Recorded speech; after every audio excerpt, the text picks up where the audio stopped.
шындығын айтқанда, ачығын айтқанда сөз келіс керек.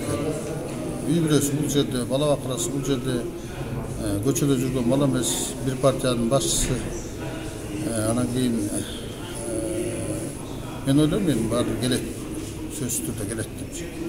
Бүгін түштөн кийин эмне боюнча каралат бабаңыздын? Кечээ айтылган экс-президенттин ушул саясий кууттук болгон, мен жап деген сөздөр боюнча ошол биз ошол ГКМБ менен Ген прокуратуранын гана азыр иштер кандай абалда экенин угуп коелу деген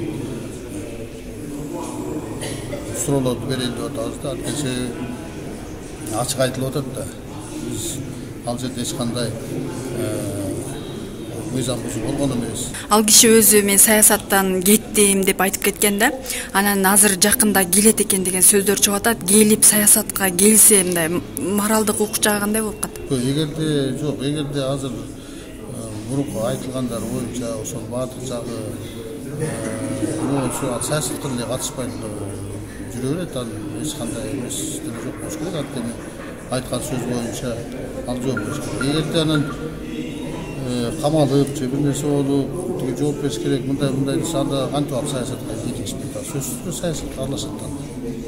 Ал моралдык укук жагынан да өзү анда катышка аралашкан болуп калат.